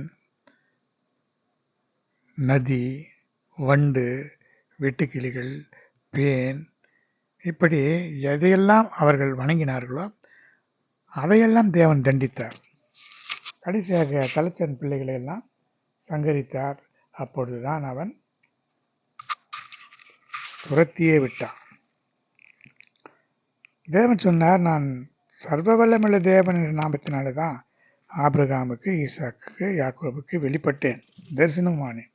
ஆனால் யெகோவா என்ற நாமத்தினாலே அறியப்படவில்லை என்று சொல்லி இப்பொழுது யெகோவா என்ற நாமத்தினாலே அறியப்பட்டார். பார்வோன் எதற்காக துரத்தினான்? பார்வோனுடைய ஊழியக்காரர் சொன்னார்கள், எந்த மட்டும் இந்த மனிதன் நமக்கு கன்னியாயிருப்பான், ஆராதனை செய்ய அந்த மனிதர்களை போகவிடும், எகிப்து அழிந்து போனதை நீர் இன்னும் அறியவில்லையா என்று சொன்னார்கள். யாத்திராகமம் 10ஆம் அதிகாரம் 7ஆம் வசனம். எகிப்தை அப்படியே அதமாக்கி போட்டார். அதனாலே அவன் துரத்தி விட்டான், நீங்கள் போங்கள் என்று. இப்படி நம்மை அடிமைப்படுத்தி வைத்திருக்கிறதான இந்த ஆவிகள், இந்த ஆவிகளுடைய மனிதர்கள் நமக்கு விரோதமாக கிரியை செய்யும் பொழுது நாம் தேவனை நோக்கி முறையிட வேண்டும், தேவனை நோக்கி ஜெபிக்க வேண்டும், தேவனை நோக்கி கண்ணீர் வடிக்க வேண்டும். அப்போது தேவன் என்ன செய்வார்? அவர்கள் மேலே வாதைகளை அனுப்புவார், பொல்லாத வாதைகளை அனுப்புவார். எகிப்து தேசத்திலே அனுப்பிய வாதைகளைப் போல கொடுமையான வியாதிகளை, வாதைகளை அனுப்பும் பொழுது அந்த ஜனங்கள் நம்மை துரத்தி விடுவார்கள். நம்மை அடிமைப்படுத்தி வைத்திருக்கிற ஜனங்கள், நாம் அடிமைப்படுத்தி வைத்திருக்கிற ஜனங்கள் தேவனுடைய பிள்ளைகள். இவர்களை நாம் இன்னும் வைத்து கொண்டிருந்தால், இன்னும் அடிமைப்படுத்தி வைத்திருந்தால், இன்னும் கட்டி வைத்திருந்தால் தேவன் நம்மை கொன்று போடுவார் என்று சொல்லி பயந்து அலறி அடித்து கொண்டு துரத்தி விடுவார்கள். அது மட்டுமல்ல, அந்த பார்வோனும் அவனுடைய சேனைகளும் எப்படி அந்த சமுத்திரத்திலே விழுந்து அழிந்து போனதோ, செத்த பிரேதங்களாக கிடந்தார்களோ, அப்படி இவர்கள் இந்த ஆவிகளை உடைய மனிதர்கள், அந்த ஆவிகள் செத்து போகும். அந்த ஆவிகள் செத்து பிணங்களாக மிதக்கும். இந்த மனிதர்கள் அப்படியே ஸ்தம்பித்து நின்று போவார்கள். இதுதான் அன்று முதல் இன்று வரை நடந்து கொண்டிருக்கிறதான நிலை. இதற்கு காரணம், ஒரு மனிதர்கள் இப்படி சொன்னார்கள், அவன் விட்டு விட்டான் பார்வோன். ஆனால் ஒரு நிகழ்ச்சி நடக்கிறது. என்னவென்றால், இந்த ஜனங்களை, இஸ்ரேல் ஜனங்களை கஷ்டப்படுத்தினதான எகிப்தியரை தண்டிக்க வேண்டும் என்று தேவன் விரும்பினார். எனவே அந்த எகிப்தின் ஜனங்களை பார்வோனுடைய இருதயத்தை கடினப்படுத்தினார். அவர்கள் பின்தொடர்ந்து வரும்படியாக செய்தார். சில ஆவிகள் நாம் அவர்களிடத்திலே போகும்போது துரத்தும், அல்லது தேவையில்லாத இடத்துல நாம் இருந்தாலும் அங்கே துரத்தி கொண்டே வரும். ஆனால் இந்த ஆவிகளை அழிக்க வேண்டுமானால் என்ன செய்வார் ஆண்டவர்? அந்த ஆவிகளை கடினப்படுத்துவார். இருதயத்தை என்ன சொன்னாலும் எப்படியாவது நமக்கு பின்னாலே வந்து நமக்கு தொல்லை கொடுத்து கொண்டே இருப்பார். எதற்காக தெரியுமா? சமுத்திரத்தின் ஆழத்திலே அமிழ்த்து போடுவதற்காக. ஆமென். சமுத்திரத்தின் ஆழத்திலே அமிழ்த்து அவைகளை கொன்று போடும்படியாக, அந்த ஆவிகள் நிர்மூலமாக்கப்படும்படியாக, அந்த ஆவிகளை உடைய மனிதர்கள் ஒரே ஓட்டமாக ஓடி போகும்படியாக செய்வார். இப்படி நம்முடைய சத்துருக்களை கடலிலே அமைத்து போடும்படியாக அவருடைய இருதயத்தை கடினப்படுத்தி நம்மை பின்தொடர்ந்து நமக்கு தொல்லை கொடுத்து கொள்ள, நமக்கு விரோதமாக கிரியை செய்யும்படி தேவனே அனுமதி கொடுப்பார். அவருடைய இருதயத்தில் அப்படிப்பட்ட ஒரு கடினத்தை கொடுப்பார். நானே கர்த்தர் என்று எகிப்தியர் அறியும்படி பார்வோனாலும் அவனுடைய எல்லா இராணுவத்தாலும் மகிமைப்படுவேன் என்று யாத்திராகமம் 14ஆம் அதிகாரம் 4ஆம் வசனத்தில் சொன்னது போல, அன்றைக்கு இஸ்ரேல் ஜனங்கள் எகிப்தியராலே அடிமைப்படுத்தப்பட்டு பலவிதமான கஷ்டங்கள், பாடுகள், உபத்திரங்கள் வழியாக கடந்து செல்லும்படியாக தேவன் அனுமதி கொடுத்தது எதற்காக? எகிப்தை அழிக்கும்படியாக, எகிப்தை வாதிக்கும்படியாக, எகிப்தை தண்டிக்கும்படியாக. அது மட்டுமல்ல, எகிப்தை அதற்கு பிற்காலங்களிலும் தேவன் பல காரியங்களில் தண்டித்தார். இதற்கு அடிப்படை தன்னுடைய ஜனமாகிய இஸ்ரவேல் ஜனங்களை எகிப்தியர் கொடுமைப்படுத்தினதுனாலே, அடிமைப்படுத்தினதுனாலே தான். அது மட்டுமல்ல, எகிப்து தேவர்கள் மேலே நீதி செலுத்துவேன், எகிப்து தேசத்தில் இருக்கிற மனிதர் முதல் மிருக ஜீவன்கள் மட்டும் முதற் பேரானவைகளெல்லாம் அதம் பண்ணுவேன்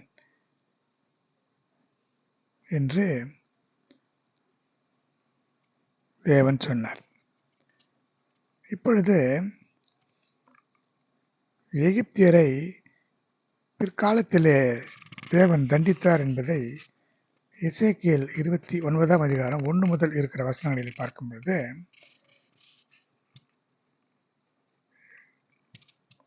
எகிப்தின் ராஜாவாகிய பார்வோன் என்ன செய்தான்? நதிகளின் நடுவிலே படுத்துக்கொண்டு, இந்த நதி என்னுடையது, அதை நான் எனக்காக உண்டு பண்ணினேன் என்று சொன்னான். அப்பொழுது தேவன் சொன்னார், எல்லா நதியும் தேவனாலே படைக்கப்பட்டது. வானம், பூமி, நட்சத்திரங்கள், சூரியன், சந்திரன், சமுத்திரம் எல்லாமே சர்வசேனையும் தேவனுடைய வாயின் சுவாசத்தினாலே உருவாக்கப்பட்டது என்று வேதம் கூறுகிறது. இப்படி இருக்கும் பொழுது இவன் பார்வோன் என்னுடையது என்று சொல்லும்படியாக பிசாசு அவனுக்குள்ளே புகுந்து கொண்டு அப்படி சொல்ல வைத்தது. இதனாலே அவன் என்ன செய்தான்? நதி என்னுடையது, அதை நான் எனக்காக உண்டு பண்ணினேன் என்று சொன்னதினாலே தேவன் கோபம் கொண்டு, உன்னையோ உன் நதிகளின் மச்சங்களையோ வனாந்திரத்தில் போட்டு விடுவேன், வெட்ட வெளியிலே விழுவாய், பூமியின் மிருகங்களுக்கும் ஆகாயத்தின் பறவைகளுக்கும் இரையாக உன்னை கொடுப்பேன், நதிகளின் மச்சங்களை உன் செதில்களிலே ஒட்டிக்கொள்ளும்படி செய்து உன்னை உன் நதிகளின் நடுவிலிருந்து தூக்கி விடுவேன், நதிகளின் மச்சங்கள் எல்லாம் உன் செதில்கள் மேலே ஒட்டி கொண்டிருக்கும். இப்படி அந்த ராஜாவை ஒரு முதலையோடு ஒப்பிட்டு சேவன் சொல்லுகிறார். அந்த முதலையின் மேலே அந்த நதியினுடைய மச்சங்களுடைய செதில்கள் ஒட்டி கொள்கிறது போல உண்மையிலே ஒட்டி கொண்டிருக்கும் என்றெல்லாம் சொன்னார். இப்படி எகிப்து தேசம் பாழும் வனாந்தரமும் ஆகும். அப்பொழுது நான் கர்த்தர் என்று அறிந்து கொள்வார்கள். உண்மையிலே பட்டயத்தை வரப்பண்ணி மனுஷரையும் மிருகங்களையும் சங்காரம் பண்ணுவேன். இதோ நான் உனக்கும் உன் நதிக்கும் விரோதமாக வந்து எகிப்து தேசத்தை அவாந்தரமும் பாழுமான வனாந்தரமாக்குவேன். மனுஷனுடைய காலத்தை கடப்பதும் இல்லை, மிருக ஜீவனுடைய காலத்தை மிதிப்பதும் இல்லை. அது 40 வருஷம் குடியேற்றிருக்கும். பாருங்க, தேவனுடைய மனது எப்படிப்பட்டது. 40 வருடங்கள் வனாந்தரத்திலே இஸ்ரவேல் ஜனங்களை அலைய பண்ணினார். காரணம், இஸ்ரவேல் ஜனங்களுடைய பாவங்கள், மீறுதல்கள், முறுமுறுப்புகள். 40 வருடங்கள் சுற்றி சுற்றி அலைந்தார்கள். அந்த 6 லட்சம் புருஷர், அதற்கு பிறகு அவர்களோடு சேர்ந்த எல்லாமே இந்த 40 வருஷத்துல மரித்து போனார்கள். ஆனால் காலேப், யோசுவா இந்த 2 பேர் மாத்திரம் அவர்கள் வேறே இருதயத்தை உடையவர்களாக தேவனை நம்பி மகிமைப்படுத்தினதுனால அந்த அத்தனை லட்சம் ஜனங்களிலே 2 பேர் மாத்திரம்தான் கானானுக்குள்ளே பிரவேசித்தார்கள். ஆரோன், மோசே கூட பிரவேசிக்கவில்லை. ஏனென்றால் அவர்கள் தேவனுடைய பிரமாணத்தை மீறி நதியினுடைய கண்மலையை பார்த்து பேசாதபடிக்கு அடித்தார்கள். இந்த 40 வருடங்களிலே இந்த இஸ்ரவேல் ஜனங்களுக்கு பிறந்த பிள்ளைகள் இந்த 2 பரிசுத்தவான்கள், இவர்கள் மாத்திரம்தான் கானானுக்குள்ளே பிரவேசித்தார்கள். அந்த நிகழ்ச்சிக்கு காரணமாக இந்த எகிப்தியர் நம்முடைய ஜனங்களை பழி வாங்கினார்களே என்று சொல்லி அதே 40 வருஷம் எகிப்து குடியேற்று இருக்கும். மனுஷனோ மிருகமோ அந்த தேசத்தை மிதிப்பதில்லை என்று தேவன் சொல்லியிருக்கிறார். இப்படித்தான் நமக்கு விரோதமாக கிரியை செய்கிற ஜனங்கள், அவர்கள் இருக்கிற இடம் குடியேற்று போகும், அவர்கள் தேசம் பாழாய் போகும், அவருடைய விளைச்சல் கெட்டு போகும். இதற்கு காரணம் இந்த மனுஷர் நமக்கு விரோதமாய் செய்ததான பாவங்கள், கிரியைகள், அக்கிரமங்கள். இதுதான் காரணமாக இருக்கும். சிலர் நம்மை துரத்தி கொண்டே இருப்பார்கள், தங்களுடைய வீடுகளிலே சேர்க்க மாட்டார்கள், வீட்டை விட்டு துரத்துவார்கள், நாம் எங்கு போனாலும் துரத்தி கொண்டே இருப்பார்கள். ஆனால் அதற்கு தேவன் என்ன செய்வார், அவர்கள் அந்த வீடுகளிலே, அவர்களுடைய வீடுகளிலே இல்லாதபடிக்கு துரத்தி விடுவார். அவர்கள் அனாதைகளைப் போல பெரிய பணக்காரர்களாக, சொத்து வைத்திருக்கிறவர்களாக, சொந்த வீடு, வாசல், பங்களா போன்ற எல்லாம் வைத்திருந்தாலும் அதில் இருந்து நிம்மதியாய் அவர்களோட அதில் வாழ அவர்களால் முடியாது. இஸ்ரவேல் ஜனங்கள் தேவனுக்கு பிரியமான ஜனங்கள். இஸ்ரவேலுக்கு விரோதமாக படையெடுத்து வந்த ராஜாக்கள் இந்த ஜாதிகளை அவர்களே ஒருவருக்கு விரோதமாக அடித்துக்கொள்ள முடியாத செய்திருக்கிறார். அது அப்படி நிறைய செய்திகளை நாம் பார்க்கலாம். அதுபோல நமக்கு விரோதமாக கிரி செய்கிற இந்த ஆவிகள் யாரெல்லாம் இப்படி கிரி செய்தார்களோ அவர்களே ஒருவர் மேலே ஒருவர் பகை வைத்து ஒருவரை ஒருவர் அடித்து கொள்வார்கள். ஒருவருக்கு ஒருவர் சமாதானம் இல்லாமல் ஒருவரோடு ஒருவர் சண்டை போட்டு கொண்டிருப்பார்கள். இவர்கள் எல்லாரும் சேர்ந்து தான் நமக்கு விரோதமாக வருவார்கள். ஆனால் இவர்களே ஒருவர் மேலே ஒருவர் பகை கொண்டு, வைராக்கியம் கொண்டு இவர்களை அடித்துக் கொள்வார்கள். இப்படித்தான் இந்த நிலை இருக்கும். இப்படி எகிப்து தேசத்தை பாழாய் போன தேசங்களின் நடுவே பாழாய் போக பண்ணுவேன். அந்த பட்டணங்கள் அவாந்தரமாக்கப்பட்ட பட்டணங்களின் நடுவே 40 வருஷம் பாழாய் கிடக்கும்.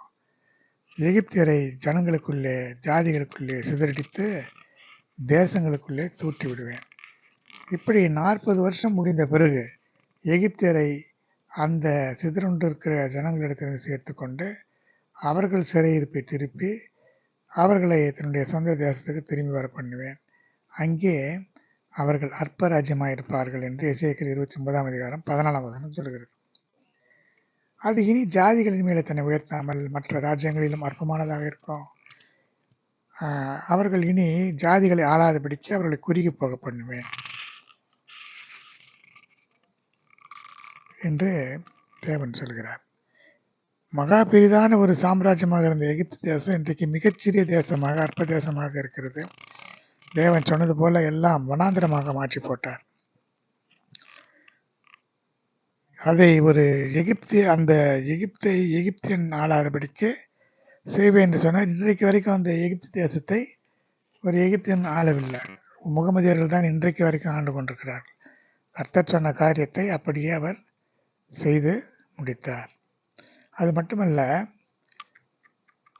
இந்த பாபிலோன் ராஜாவாகிய நேபுகாத்நேச்சார் தீரு தேசத்துக்காக தீர்வை அழிக்கும்படியாக யுத்தத்துக்கு போனான். அதனாலே அவனுக்கு எந்த கூலியும் சேனைக்கு கிடைக்கவில்லை. ஏனென்றால் இந்த தீர்வை அழிக்கும்படியாக தேவன் தான் அனுமதித்தார். நேபுகாத்நேச்சாரை கொண்டு தீர்வை அழிக்கும்படியாக சொன்னார். தீர்வை தேவன் சொன்னது போல அவன் அழித்து அங்கே வலைகளை விரிக்கிற இடமாக்கி போட்டார். ஆனால் அதற்கு கூலி கிடைக்கவில்லை. அதனால் எகிப்து தேசத்தை நான் அவனுக்கு கூலியாக கொடுத்தேன் என்று எசேக்கியேல் 29ஆம் அதிகாரம் 20ஆம் வசனத்திலே சொல்லப்பட்டிருக்கிறது. இப்படி எகிப்தை பாபிலோன் ராஜாவுக்கு விற்று போட்டான். அவன் அந்த ஏராளமான ஜனத்தை சிறைபிடித்து அதன் ஆசையை சூறையாடி கொள்ளை பொருளை எடுத்துக்கொள்வான். இது அவனுடைய சேனைக்கு கூலியாக இருக்கும் என்று எசேக்கியேல் 29ஆம் அதிகாரம் 19ஆம் வசனத்திலே சொல்லப்பட்டிருக்கிறது. இப்படி எகிப்து தேசம் சிறைப்பட்டு போக வேண்டும் என்பது தேவனுடைய சித்தமும் நோக்கமாக இருக்கிறது. அதனால தான் அந்த ஆரம்பத்தில் இருந்த எகிப்தை அவர் தண்டித்து கொண்டே இருந்தார். இஸ்ரவேல் ஜனங்களுக்கு விரோதமாக அவர்கள் செய்ததை இவர்களுக்கும் செய்தார். இதில் இஸ்ரவேல் ஜனங்கள் கானான் தேசத்திலே போன பிறகு அங்கே இருக்கிற ஜாதிகளோடு கலந்து விக்கிரக ஆராதனை வேசித்தனம் எல்லாம் பண்ணினார்கள். அதனாலே தேவன் அவர்களை ஜாதிகளுக்குள்ளே சிதறடித்தார். அதற்கு பிறகு அவர்களை மீண்டும் கொண்டு வந்து இப்பொழுது இருக்கிறதான இந்த தேசத்திலே குடியிருக்கும்படி செய்திருக்கிறார். இப்பொழுது இஸ்ரவேலர்கள் இஸ்ரேல் தேசத்திலே சுகமாக வாழ்ந்து கொண்டிருக்கிறார். அப்படித்தான் எகிப்தியன் சொன்னார், 40 வருடங்கள் முடிந்த பிறகு மீண்டும் கொண்டு வந்து உங்களை நான் ஸ்தாபிப்பேன் என்று. அப்படித்தான் இப்பொழுது எகிப்து தேசமும் இருக்கிறது. தேவனுடைய நியாயத்தீர்ப்பை பார்க்கும்போது எதையுமே அவர் முழுவதுமாக நிர்மூலம் செய்கிறதில்லை. ஒரு சில பாவ பட்டணங்கள், சோதோம் கொமோரா போன்ற இடங்கள், அப்படிப்பட்ட சில இடங்கள் தான் இன்றைக்கும் அழிவு நிலையிலே இருக்கிறது. தீரு பட்டணம் அவர் சொன்னது போல இன்றைக்கு அழிந்த நிலையிலே, சீதளமடைந்த நிலையிலே இருக்கிறது. ஆனால் சில ஜாதிகள், சில ஜனங்களை அவர் நியாயம் தீர்க்கும் பொழுது ஒரு குறிப்பிட்ட காலம் வரைக்கும் அந்த உபத்திரவம் இருக்கும். அதற்கு பிறகு அதிலிருந்து மீட்டு விடுவார். இஸ்ரவேல் ஜனங்களுக்கு சொன்னது போல திரும்பவும் கொண்டு வந்து சேர்த்து விட்டார். எகிப்து தேசத்துக்கு சொன்னார், 40 வருடங்களுடைய முடிவிலே நான் மீண்டும் உங்களை கொண்டு வந்து சேர்ப்பேன் என்று சொல்லி எங்கெல்லாம் சிதறண்டு போனார்களோ அங்கிருந்து மீண்டும் கொண்டு வந்தார். இப்படி நமக்கு விரோதமாக எத்தனை பேர் கிரியை செய்தாலும், எந்தெந்த விதமான ஆவிகள் கிரியை செய்தாலும், தேவன் அந்த ஆவிகள் நம்மை சிதறடித்தாலும் நம் மேலே இரக்கமாக இருந்து நம்ம நினைத்து மீண்டும் நம்மை கொண்டு வந்து ஸ்தாபிப்பார். ஆனால் நம்மை சிதறடித்த ஆவிகளை அவர் சிதறடிப்பார். இது சிதறடிக்கிற ஆவி மற்றவர்களை சிதறடித்து இறுதியிலே தானே சிதறண்டு போகும். அது எங்கே இருக்கிறது என்றே தெரியாதபடிக்கு இந்த பொல்லாத மனிதர்கள் ஒரு நாள் நிச்சயமாக தண்டிக்கப்படுவார்கள். அதற்கு காரணம் அவர்களுக்கே தெரியாது. பாவம், அவர்களுக்குள்ளே கிரியை செய்கிறது. அவர்கள் நல்லவர்களாக இருப்பார்கள். ஆனால் அவர்களிடத்திலே கிரியை செய்கிற ஆவி பெருமையின் ஆவி, மேட்டுமையின் ஆவி, சிதறடிக்கிற ஆவி, பார்வோனின் அந்த அதிகாரத்துக்கு உட்பட்ட ஆவி, மற்றவர்களை அடக்கி ஆள வேண்டும் என்று சொல்லுகிறதான அந்த ஆவி, வலுசர்பத்தின் ஆவி, ஏசபேலின் ஆவி, இப்படி பலவிதமான பொல்லாத ஆவிகள் மனுஷரிடத்தில் கிரியை செய்கிறது. அந்த ஆவிகள் தேவனுடைய பிள்ளைகளுக்கு விரோதமாக எழும்பி அவர்களை துரத்தி கொண்டே இருக்கும். அவர்கள் ஏன் துரத்துகிறார்கள் அவர்களுக்கே தெரியாது. ஏதோ ஒரு காரணத்தை வைத்துக்கொண்டு துரத்தி கொண்டே இருப்பார்கள். காரணம், அவர்களுக்குள்ளே கால்களை அடக்கிக் கொள்ள முடியாமல் அலைய விரும்புகிற ஆவி இருக்கும். தன் ஸ்தானத்தை விட்டு அலைய விரும்புகிற ஆவி அவரிடத்தில் இருக்கும். அவர்களுக்கு ஒரு இடத்துல நிலையாக இருக்க முடியாது. கொஞ்ச நாள் இங்கே இருப்பார்கள், கொஞ்ச நாள் அங்கே இருப்பார்கள். நான் இங்கே தான் இருப்பேன் என்று சொல்வார்கள். அங்கே இருக்க முடியாது அவர்களால். தேவன் அவர்களை அங்கே இருக்க விட மாட்டார். அல்லது அந்த அவர்களிடத்தில் கிரியை செய்கிற ஆவி அவர்களை ஒரு குறிப்பிட்ட நாட்கள் மாத்திரம்தான் அங்கே வைத்திருக்கும். பிறகு ஓடு ஓடு ஓடு என்று துரத்தும். அவர்கள் ஓடிக்கொண்டே இருப்பார்கள். இவர்கள் மற்றவர்களை துரத்துகிறதுனால அந்த ஆவி இவர்களையே துரத்தும். இதுதான் நியதி. ஏன் நாம் துரத்தப்படுகிறோம் என்பதற்கு காரணம் இதுதான். இப்படி இந்த ஏன் துரத்துகிறார்கள் என்ற காரியத்தில் இருக்கிற இந்த செய்தியை நாம் கண்டோம். கர்த்தருடைய பரிசுத்த நாமத்திற்கு மகிமை உண்டாவதாக. இன்னும் 2 நிகழ்ச்சிகளை நாம் பார்க்கலாம்.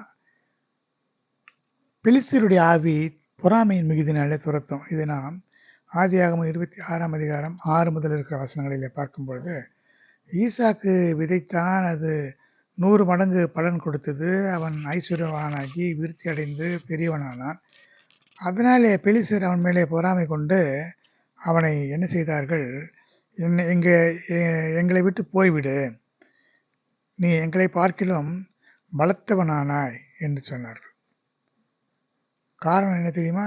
அவர்களை ஈசாக்கை துரத்த காரணம், எங்களை பார்க்கிலும் நீ பலத்தவனானாய், அதனால் என்னை விட்டு போய்விடு என்று சொல்கிறான்.